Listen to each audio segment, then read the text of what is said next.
আকাশবাণী আগরতলা স্থানীয় সংবাদ পড়ছি সরিতা সিনহা। 19তম G20 শীর্ষ সম্মেলনের প্রথম প্লেনারি সেশনে বিশ্বব্যাপী দুর্ভিক্ষ ও দারিদ্রতার বিরুদ্ধে ঐক্যবদ্ধ লড়াইয়ের আহ্বান জানানো হয়েছে। ব্রাজিলের প্রধানমন্ত্রী লুইস ইনান্সিয়া লুয়া দে সিলভা সম্মেলনে বিভিন্ন রাষ্ট্রপ্রধানদের সামনে এই আহ্বান রাখেন। গতকাল ব্রাজিলের রিও ডি জেনেরোতে আধুনিক শিল্প জাদুঘরে শুরু হয়েছে শীর্ষ সম্মেলন।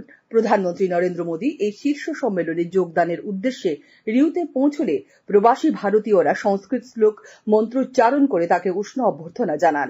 ব্রাজিলের G20 বৈঠকে যোগ দেওয়ার পর গায়ানা সফরে যাবেন প্রধানমন্ত্রী শ্রী মোদী। সেদেশে প্রেসিডেন্ট মোহাম্মদ ইরফান আলীর আমন্ত্রণে গায়ানা সফরে যাচ্ছেন প্রধানমন্ত্রী। রাজ্যপাল ইন্দ্রসেনা রেড্ডি নাল্লু বলেছেন, ত্রিপুরায় পর্যটনে শিল্প বিকাশের যথেষ্ট সম্ভাবনা রয়েছে। গতকাল আগরতলা শিবনগরে গেদুমিয়া মসজিদ পরিদর্শনকালে তিনি কথা বলেন। রাজ্যপাল বলেন, রাজ্যে অনেকগুলি পুরনো ও ঐতিহাসিক সৌধ রয়েছে। গেদুমিয়া মসজিদও একটি ঐতিহাসিক সৌধ। মসজিদটি খুবই সুন্দর এবং একটি পর্যটন কেন্দ্র। গেদুমিয়া মসজিদ কমিটির সভাপতি মোহাম্মদ সালিম মিয়া, সচিব মোহাম্মদ অনু মিয়া এই মসজিদের ইতিহাস সম্পর্কে রাজ্যপালকে অবহিত করেন। পরিদর্শনের সময় রাজ্যপালের সঙ্গে উপস্থিত ছিলেন ওয়াকফ বোর্ডের চেয়ারম্যান মোহাম্মদ মোবস্তর আলী, সংখ্যালঘু উন্নয়ন নিগমের চেয়ারম্যান মোহাম্মদ জসিম উদ্দিন, গেদুমিয়া মসজিদের মৌলানা। কৃষি ও কৃষক কল্যাণ মন্ত্রীর পৌরোহিত্যে গতকাল নাগিছড়ায় হর্টিকালচারাল রিসার্চ সেন্টারে এক পর্যালোচনা সভা অনুষ্ঠিত হয়। সভায় মন্ত্রী ছাড়াও উপস্থিত ছিলেন দপ্তরের সচিব অপূর্ব রায়, অধিকর্তা ডক্টর PB জমাতিয়া সহ প্রতিটি জেলা থেকে উপ অধিকর্তাগণ ও কৃষি বিজ্ঞানীরা। সভায় দপ্তরের কর্মপদ্ধতি এবং তার পাশাপাশি রাজ্যে উদ্যানজাত ফলনের উন্নয়ন কিভাবে সম্ভব এ বিষয়ে পর্যালোচনা করা হয়। কৃষিমন্ত্রী বলেন, দপ্তরের যে লক্ষ্যমাত্রা নির্ধারিত হয়েছে তার পুরোপুরি বাস্তবায়ন করা সম্ভব হলে উদ্যানজাত ফলনে ত্রিপুরা এক নতুন দিক সূচিত করবে। পরে তিনি বাদারঘাট উদ্যান ও বাগিচা কেন্দ্রটি পরিদর্শনে যান।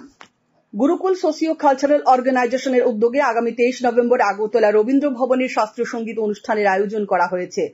আগরতলা প্রেস ক্লাবের সাংবাদিক সম্মেলনে গতকাল একথা জানিয়েছেন সংস্থার সম্পাদক সুমন ঘোষ।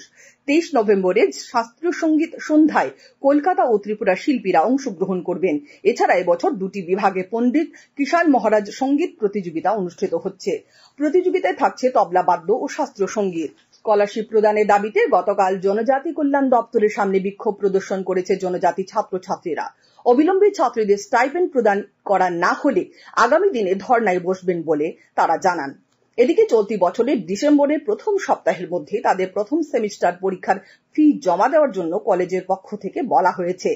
এ বিষয়ে প্রয়োজনীয় উদ্যোগ গ্রহণের দাবি জানানো হয়েছে। শ্রোতা বন্ধুরা, আকাশবাণী সংবাদ সহ বিবিধ খবরের বিস্তৃত আপডেট পেতে লগ ইন করুন www.newsonair.com এবং নিউজ অন এয়ার অ্যাপ এবং টুইটার ও ফেসবুক প্ল্যাটফর্মে এয়ার নিউজ অ্যালার্টস। ইউটিউবে লক্ষ্য করুন নিউজ অন এয়ার অফিসিয়াল। এছাড়া সংবাদ আপডেট পেতে দেখুন টুইটার বা এক্স হ্যান্ডেলে আকাশবাণী নিউজ আগরতলা, ফেসবুকে এয়ার নিউজ আগরতলা এবং ইউটিউবে আকাশবাণী নিউজ আগরতলা। এখন খেলার খবর।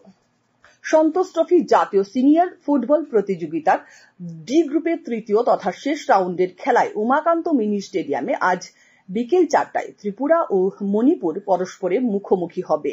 এর আগে সকাল 9টায় অপর খেলায় মিজোরাম ও সিকিম লড়াই করবে।